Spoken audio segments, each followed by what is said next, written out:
მწერალთა სახლი. შემეცნებით საგანმანათლებლო პროექტი რადიო კინო და სტუდია კოცსი წარმოგიდგენთ. რევას კვერენჩხილაძის წიგნს საბუთები ღაღადებენ. პროექტი მომზადებულია სტუდია კოცსის ბაზაზე.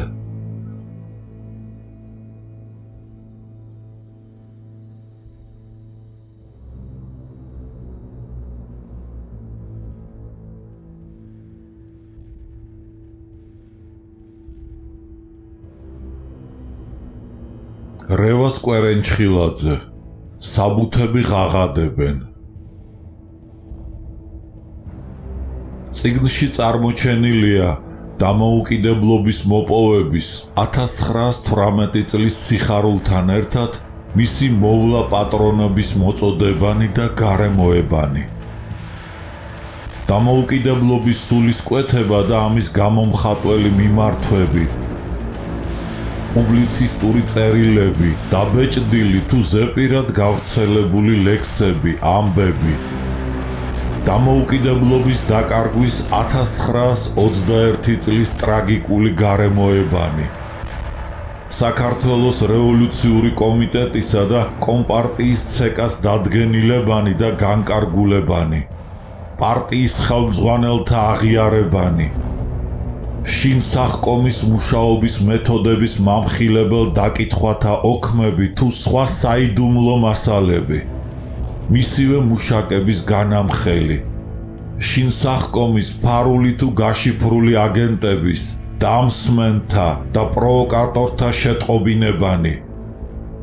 რეპრესირებულთა მონათხრობი. განცხადებანი შინაგან საქმეთა კომისრისა და პარტიის ცეკას სახელზე. საპატიმროდან მოწერილი ბარათები და ნაპატიმრალი ლექსები. საქართველოს მწერალთა კავშირის დიდხანს გასაიდუმლოებული სტენოგრამები, პარტიული ცენზურის დადგენილებანი.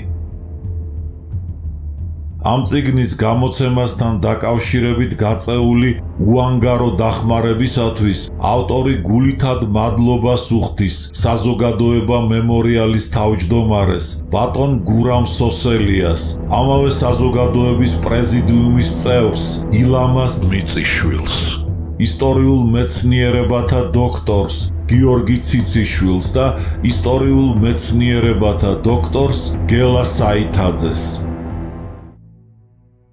რედაქტორი როსტომ ჩხეიძე, ფილოლოგიის მეცნიერებათა დოქტორი, რეცენზენტები გელა საითიძე, ისტორიულ მეცნიერებათა დოქტორი გიორგი ციციშვილი, ისტორიულ მეცნიერებათა დოქტორი.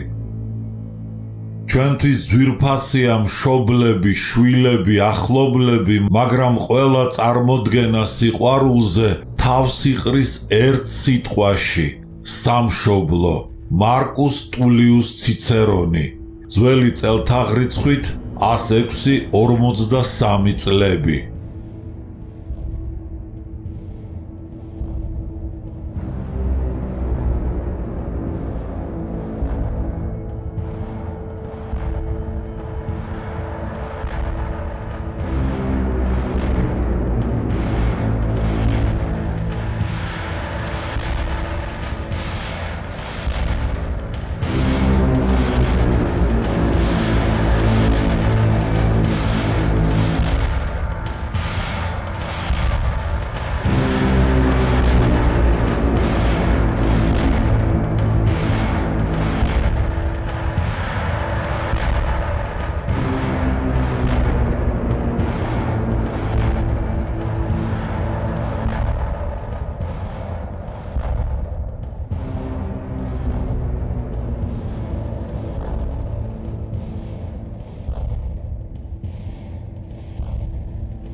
თავი მესამე. საქართველოს დამოუკიდებლობის გამოცხადება. მეოთხე ნაწილი. ქართული კორპუსის შედგენა მიენდო პოლკოვნიკ ახმეტელაშვილს. კორპუსის შტაბის უფროსად დაინიშნა შტაბს-კაპიტანი გედევანიშვილი. ეს პირები იმ დროს ჩვენი რევოლუციური მოღვაწეების განსაკუთრებული ნდობით სარგებლობდნენ. სამართლიანობა კი მოითხოვს აღვნიშნოთ, რომ არც ერთი მათგანი თავის დანიშნულებას არ შეეფერებოდა. ასეთი წინააღმდეგობებით უხდებოდათ ნამდვილი ჯარის მშენებლობა რეგულარული არმიის აუცილებლობის მომხრეებს. აი კიდევ რამდენიმე მაგალითი. გენერალ გიორგი მაზნიაშვილის მიხედვით სამხედრო საბჭოში საკითხები წყდება ხშირად ყოვლის შემძლებელი ნოე რამიშვილის ერთი ხმით და ამასთან არავითარ მოხსენებებს, არავითარ საბუთებს შექმნილს სამხედრო საქმის სპეციალისტებისას არავითარი მნიშვნელობა არ ჰქონდა. მაგალითი მეორე. 1920 წლის ბოლოს შეიტყვეს, რომ აზერბაიჯანში მე-11 ცალკე არმია ყალიბდებოდა, რომლის სამიზნე საქართველო არისო. წინადადებაზე დროებითი სამაგრებისათვის საჭიროა 300,000 ოქროო, მთავრობამ უარი თქვა. მაგალითი მესამე. 1920 წლის დეკემბერში თუ 1921 წლის განგაშიან იანვარში საქართველოს დამფუძნებელი კრების სამხედრო კომისიამ სხდომაზე, რომელზეც არ მიიწვიეს გენერალი გიორგი მაზნიაშვილი, სახალხო გვარდიის მთავარი შტაბის მოთხოვნით ნაცვლად მოახლოებული საფრთხის წინაშე მობილიზებისა ნოე რამიშვილის მხარდაჭერით მიიღეს წინადადება. დათხოვნილ იქნას უვადო შვებულებაში ყველა ჯარისკაცი, რომელმაც ჯარში იმსახურა 2 წელიწადი და მეტი.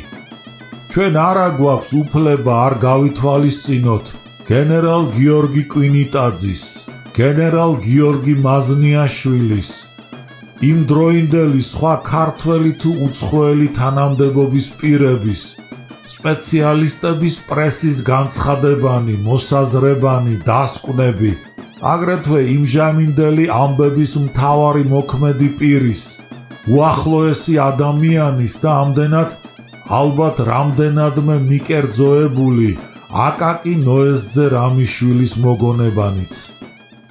ახლა ვნახოთ როგორი იყო უცხოელის, სამხედრო სამინისტროს გერმანელი მრჩეველის აზრი საქართველოს ჯარის საკითხზე.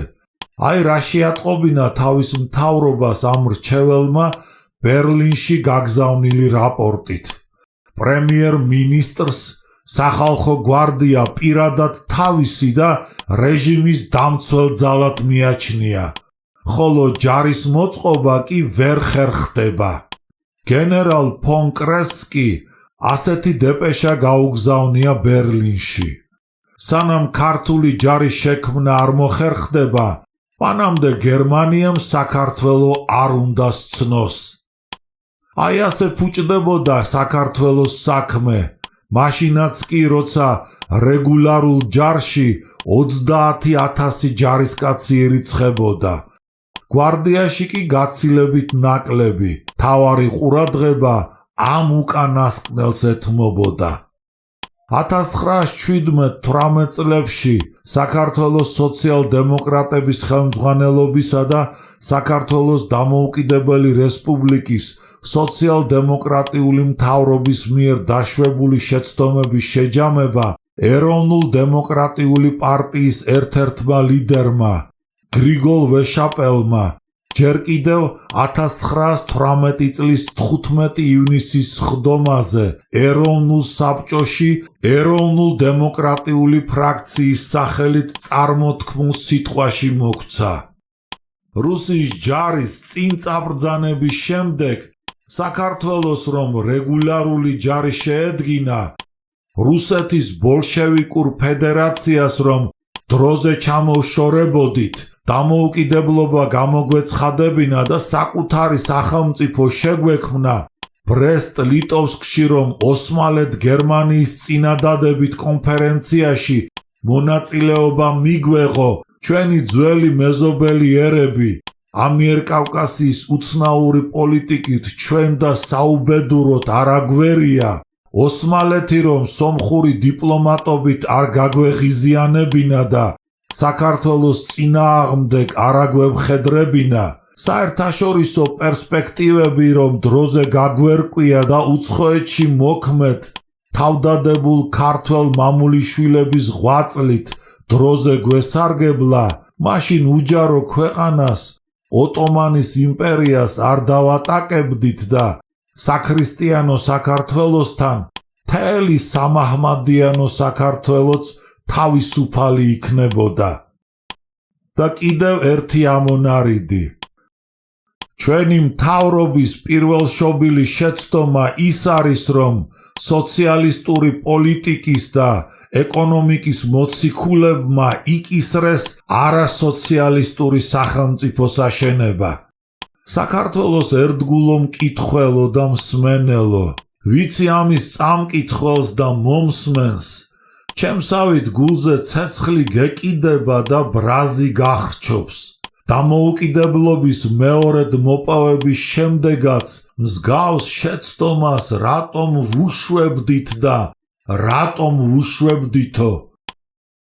შევსებული ეროვნული საბჭოს მიერ 1918 წლის 13 სექტემბერს მიღებული კანონის საფუძველზე იმავე 1918 წლის 4 ოქტომბერს ეროვნული საბჭო პარლამენტად იქცა, რომლის პრეზიდიუმში შევიდნენ სოციალ-დემოკრატი კარლო ნიკოლოზ ჩხეიძე თავმჯდომარე, მისი მოადგილეები სოციალ-დემოკრატი ალექსანდრე ლომთათიძე და სოციალ-ფედერალისტი სვიმონ დივანი.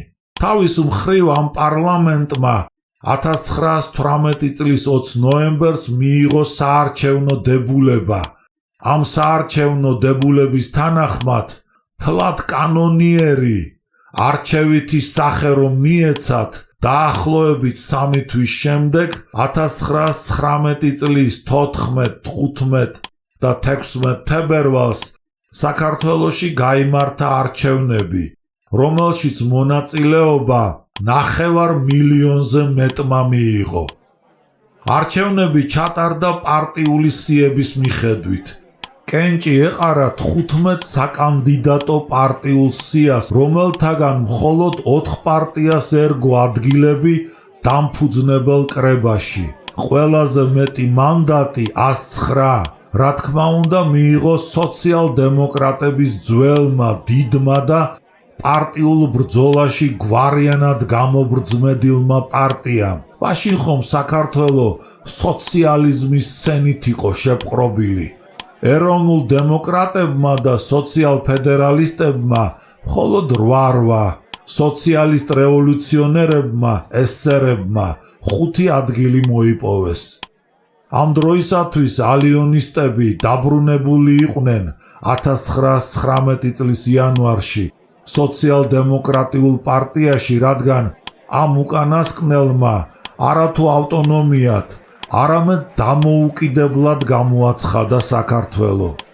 სოციალ-რევოლუციონერებიც 1918 წლის ივნისში გამოეყვნენ რუსებს. გარდა ზემოხსენებული პიროვნებებისა, დამფუძნებელი კრების წევრებთაგან უნდა აღინიშნოს დავით ჩხეიძე, თურდო სპირელი, მწერალი, სოციალ-დემოკრატიული პარტიის წევრი, ძმა პოეტ გიორგი ქუჩიშვილისა. მიუხედავად ხსენებული პარტიის წევრობისა, დიდი ეროვნული სულის ადამიანი იყო, რომლის პარტიული გრძნობებით გაჟღენთილ პუბლიცისტიკასთან შეხვედრა წინა გვაქვს. შალვა ნუცუბიძე, მეცნიერი, შემდეგში აკადემიკოსი, ფილოლოგიური შრომების ავტორი და ვეფხისტყაოსნის რუსულ ენაზე მთარგმნელი. დამფუძნებელ კრებაში დიდი უმრავლესობის მოპოვებით ზურგ გამაგრებულმა, ისედაც ფართე უფლებების მქონე ნოე ჟორდანიამ, თუმცა წინააღმდეგობა გაუწიეს მაინც კიდევ უფრო მეტად, თითქმის დიქტატორობამდე განიმტკიცა ხელისუფლება. ოპოზიციურ პარტიებს არაფერი არ გუნა, სამაგიეროდ თითო სოციალ-დემოკრატ მინისტრს რამდენიმე სამინისტრო დაუქვემდებარა. ეს მთავრობა დამფუძნებელმა კრებამ დაამტკიცა 1919 წლის 21 მარტს. 1920 წლის 15 იანვარს ლორდ კერზონის თაოსნობით მოკავშირეთა ანტანტის უზენაესმა საბჭომ დე ფაქტოდ სცნო საქართველო.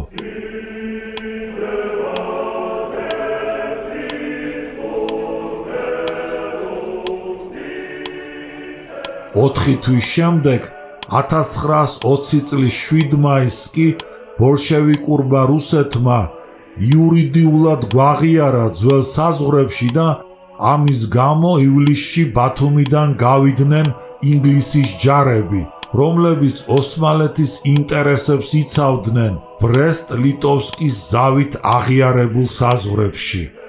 დიახ, რუსეთმა იურიდიულად გვცნო. ჩვენთან ხელშეკრულება დადო და ეს მეტად და მეტად მნიშვნელოვანი იყო ჩვენთვის, მაგრამ გულში თურმე სხვა რამედო. ორიოდე სიტყვით დაუბრუნდეთ ამიერკავკასიის ქვეყნების ერთმანეთთან შეუთანხმებლობას, რამაც მათ მე-20 საუკუნის დასაწყისშიც მოუტანა ზიანი და იმ საუკუნის მიწურულიდანაც უქმნის სიძნელეებს. დასავლეთის ქვეყნებს გერმანია, ინგლისი, საფრანგეთი, ამერიკის შეერთებული შტატები ცალ-ცალკე საქართველოზე, აზერბაიჯანსა და სომხეთზე უფრო მთელი ამიერკავკასია აინტერესებდათ. ამიტომ ამ ქვეყნებისაგან ისინი მოითხოვდნენ ერთმანეთს შორის სადაო საკითხები მოაგვარეთ. ბრძოლის უნარიანობა გამოიჩინეთ და ჩვენც დაგეხმარებითო. მაგალითად, სომხეთის მეგობრის, შეერთებული შტატების პრეზიდენტ ვილსონის გამოგზავნილმა გენერალმა ჰარბორდმა შეისწავლა მდგომარეობა და საჭიროდ ჩათვალა მანდატის გავრცელება მთელს ამიერკავკასიაზე. როგორ ასრულებდნენ ამიერკავკასიის ქვეყნები ამ რჩევას? სომხეთი საქართველოს მიმართ იჩენდა უსაფუძვლო ტერიტორიულ პრეტენზიებს, რის გამო ჩათვალა რა, რომ საქართველოს ინტერესების დამცველი გერმანიის დამარცხება მას გზას უხსნიდა, მისთვის კატასტროფით დამთავრებული ომიც კი გამოგვიცხადა. ფხიზელი ქართველები ადრიდანვე გვაფრთხილებდნენ. იმ თავითვე ყველა ერისთვის კეთილის მსურველები ვიყავით და ვართ, მაგრამ გულუბრყვილოდ მიმდობი ნუ ვიქნებითო. ერთ-ერთი მათგანი იყო საქართველოს დიდი ჭირისუფალი აკაკი. დღეს როცა ძველ პოეზიას ახლებურად მოაზროვნენი ჩამორჩენილად მიიჩნევენ, მის სუროგაც კი ხოტბას ასხამენ, ლალი ავალიანის სიტყვები. ამ ახალთა საყურადღებოდ უნდა ვთქვათ, რომ აკაკი წერეთელმა ჯერ კიდევ 1908 წელს გაგვაფრთხილა. აი ხომ ხედავ, ჩემზე რომ მოდის, სახლი კაცია და მეზობელი. ნუ თუ სკვითი კი არ მეყოფოდა, ახლა რომ მოდის კიდევ სხვა მეხი, ჩემს მიწაწყალზე სურს დაესახლოს და მოიმაგროს სამკვიდროდ ფეხი. აკი პირველი, ვინც ჩვენი თავისუფლების გამოცხადებისთანავე თავს დაგვესხა, სწორედ ჩვენი ძვირფასი მეზობელი სომხეთი აღმოჩნდა. ჩვენ კი ვერა და ვერ ვისწავლეთ ჭკუა. როგორც გენერალი ალექსანდრე ჩხეიძე იგონებდა, 1918 წლის 31 დეკემბერს 24 საათზე, როდესაც ერთი დღის წინ ჩვენმა ჯარებმა დაამარცხეს შულავერთან სომხები და შედენეს ისინი ბამბაკის ხეობაში, ინგლისელების მოთხოვნით ჩამოვარდა დროებითი ზავი. სომხეთი ბათუმის პორტთან და რკინიგზასთან დაკავშირებითაც გადაჭარბებულ მოთხოვნას გვიყენებდა. ნოე ჟორდანია ამბობს: სომხები იწეოდნენ რუსეთისაკენ, მოვა და ის გვიხსნის თურქებისგანო, ბაქო ოსმალეთისაკენ. მაგრამ აზერბაიჯანი ჩვენთან ნორმალურ ურთიერთობას ინარჩუნებდა. თლად ზღვის მოიმედეთა შესახებ კიდევ უნდა ითქვას ორიოდე სიტყვა. იმ დღეებში ნოე ჟორდანიას გარდა სხვებსაც, კერძოდ გაზეთ ერთობამაც გამოთქვა აზრი სომხეთის მაგალითზე. 1920 წელი 19 ოქტომბერი. სომხეთი გაწითლდა ძალაუნებურად. გარეშე ევროპის იმპერიალისტების ძალაზე დაყრდნობამ გააცრუა სომხეთის იმედები.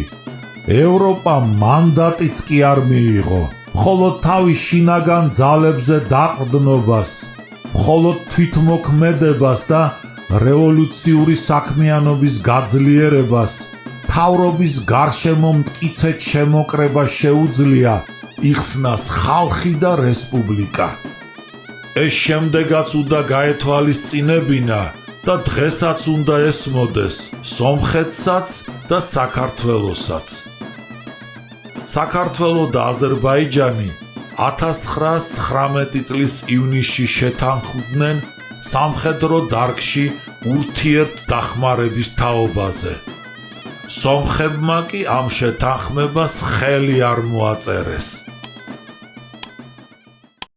როდესაც 1920 წლის 15 იანვარს ლორდ კერზონის თაოსნობით მოკავშირეთა უზენაესმა საბჭომ საქართველო და აზერბაიჯანი დე-ფაქტოდ სცნო, სომხეთი თავდაცვის საკითხების თათბირზეც მოიწვიეს, მაგრამ მან ყარაბახის გამო აზერბაიჯანს ომი გამოუცხადა. ამას ემატებოდა ჩვენი სოციალ-დემოკრატების მიერ დასავლეთის ლანძღვა გინება. ყოველი ამის გამო დასავლეთმა ნელ-ნელა ჩვენზე გული აიყარა. ისედაც გერმანიისა და მისი მეკავშირეების ავსტრია-უნგრეთი კაპიტულაციის შემდეგ 1918 წლის ოქტომბერ-ნოემბერში ანტანტა რუსეთის იმპერიიდან გამოყოფილ ერებს პირველად მტრულად შეხვდა. მოგვიანებით გავლენის სფეროების განაწილების მიხედვით, როგორც გრიგოლ ლორდქიფანიძე წერდა, სპარსეთით დაკმაყოფილებულმა ინგლისმა ნება დართო მოსკოვს საქართველო გაენთავისუფლებინა. 1921 წელს რუსეთთან სავაჭრო ხელშეკრულება დადო და ამით კვლავ კარი გაუღო რუსეთის გაბატონებას კავკასიაში, კერძოდ კი საქართველოში. ავტორი თავს ვალდებულად თვლის ზემოთქმულთან დაკავშირებით კიდევ ერთხელ განაცხადოს. მარტო გარეშე ძალის იმედად ყოფნა სიკეთეს რომ არავის მოუტანს, ეს საქართველოსაც უნდა სცოდნოდა და სომხეთსაც. ჩვენმა მეზობელმა ისიც უნდა იცოდეს, არც ზღაპრების სინამდვილედ გასაღებას დაუყრია ხეირი ვინმესთვის. საქართველო კი მიუხედავად ახალი არახელსაყრელი ვითარებისა, საბჭოთა კავშირის მოქცევისა და რუსების მიერ ადრე წინასწარ განზრახულად ლტოლვილი სომხების საქართველოს მიწებზე განსახლების ბოროტად გამოყენების წახალისებისა გათიშე და იბატონეს პრინციპით მოქმედებისა, გარუსების პოლიტიკის გატარებისა, სომხების უსაფუძვლო პრეტენზიებისადმი განსაკუთრებული და მოქნილი ყურადღების გამოჩენის მაგივრად ცოტა უდარდელად, ცოტა უყურადღებოდ, ცოტა უგუნურად მოქმედებდა. ბევრი კომუნისტი ჩინოსანი, რაიაღმასკომის თავმჯდომარე და მისი მოადგილე, საბინაო საკითხის მეურვე, ჩაწერის უფლებას ფულზე განურჩევლად ყიდდა და ისედაც ჭრელ ჩვენს მოსახლეობას კიდევ უფრო აჭრელებდა. თანაც არ ადარდებდა თავს რომ შთამომავლობის საწყევრად ტოვებდა, თუმცა არც ამ შთამომავლობა შეუწუხებია თავი მათთვის დამოუკიდებლობის ხელახლა გამოცხადების შემდეგ მაინც მოეთხოვა პასუხი: ნუ თუ მთელი ერი ახლანდელი ქართველობის ყოფის ნიშანდობლივად ქცეული რადიოსადგური არიდარდოს მსმენელად ვიქეცით.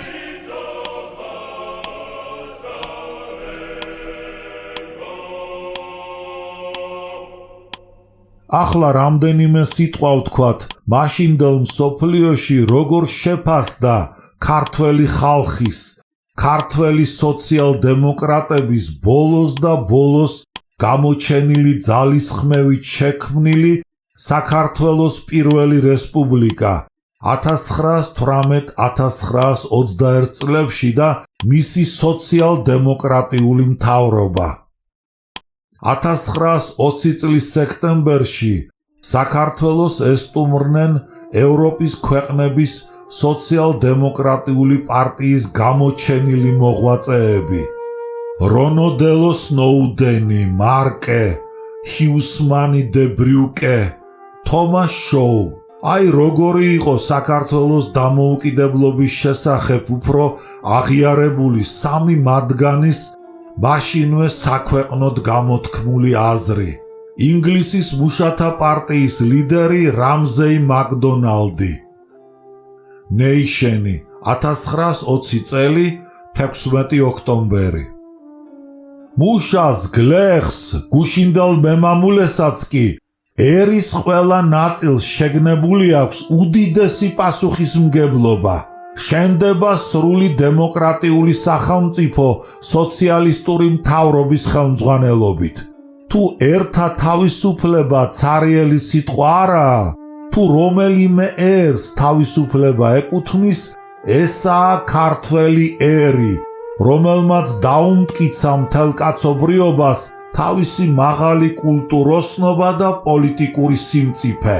თუ ჩვენმა საგარეო საქმეთა სამინისტრომ თავის ყველა შეცდომის შემდეგ რაიმე ისწავლა და მზად არის იხელმძღვანელოს უბრალო გონიერების და მომავლის განჭვრეტით, მან თავის მხრივ მხარი უნდა დაუჭიროს საქართველოს.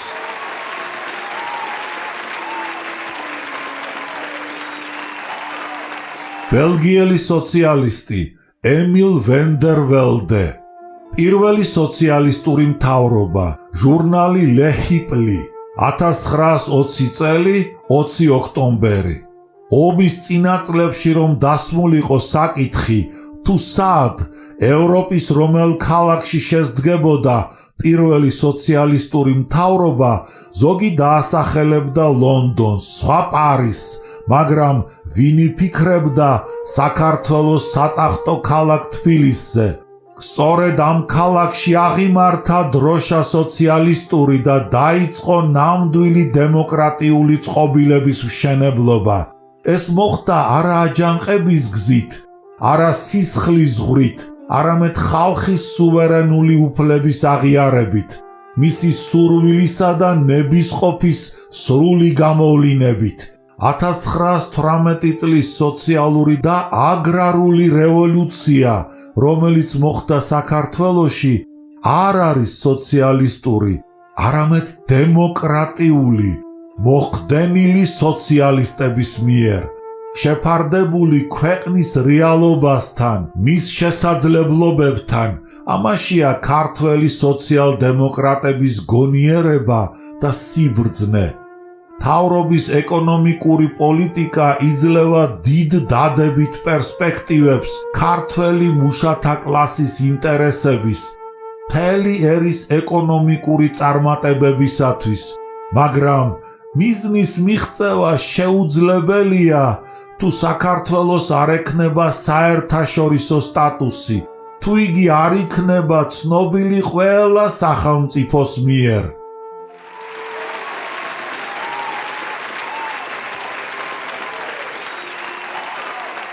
სოციალ-დემოკრატთა აღიარებული ლიდერი კარლ კაუცკი, კრულვა და შავი ზიზღი ყოველსავე ძალას რომელიც მშვიდობიანად განწყობილ საქართველოს გარედან ომით ან შიგნით სამოქალაქო ომით ემუქრება.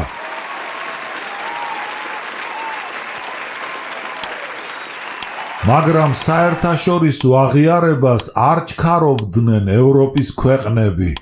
ისინი იმაზე ფიქრობდნენ, რუსეთის იმპერიას არ ვაწყენინოთო. სულ ცოტა ხანში საქართველოს პირველ რესპუბლიკას ევროპის, განსაკუთრებით ინგლისის გულგრილობის გამო, რუსული ბოლშევიკური იმპერია გადაყლაპავს. ამ იმპერიის გაძლიერების წინაშე გამოჩენილი ეს გულგრილობა კი ევროპასაც და მთელ მსოფლიოსაც მთელი 70 წლის განმავლობაში შიშსა და კანკალის ფასად დაუჯდება. ვინ იფიქრებდა 21 საუკუნეში შესაძლებელი რომ იქნებოდა იმპერიული რუსეთის ასეთივე თუ უარესი არა ბარბაროსობის გამოჩენა დამოუკიდებელი საქართველოს მიმართ, რასაც ევროპის ზოგიერთი ქვეყანა ძველებური დათმობით ხვდება. ანგარიშსაც არ უწევს იმას, რომ ასეთი პოლიტიკით გაძლიერებულმა ბოლშევიკურმა იმპერიამ მე-20 საუკუნეში მთელი აღმოსავლეთ ევროპა თავის დიქტატს დაუმორჩილა. ტერს რომ გაუმკლავდეს, ქვეყანას ალბათ ყველაზე მეტად ერთიანობა ესაჭიროება. სწორედ ეს გვაკლდა მაშინ და ეს გვაკლია ახლაც. არადა ამას გვახსენებდნენ და დღესაც ჩაგვაგონებენ ჩვენი საუკეთესო მოღვაწენი, რომელთაგანაც ახლა ქვეყნის დამოუკიდებლობის ადრინდელი დაკარგვით გულმოხარშული ორი საუკეთესო მამულიშვილის აზრს გაგაცნობთ. გიორგი მაჩაბელი, 1923 წელი. ერთი მეორისათვის უბრალოდ რომ ვერ დაგვითმენია და წინ კი იმისთანა ძნელი ამოცანა დაგვისახავს, როგორც სამშობლოს მტრისაგან განთავისუფლებაა, რას უნდა მოველოდეთ ჩვენგან. სპირიდონ კედია. შიგნით დარღვეული ერი არასოდეს არაფრის შემქმნელი არ ყოფილა და ყოველთვის, როდესაც მის კარზე განსაცდელი მომდგარა, იგი მისი პასიური და უღონო მსხვერპლი გამხდარა.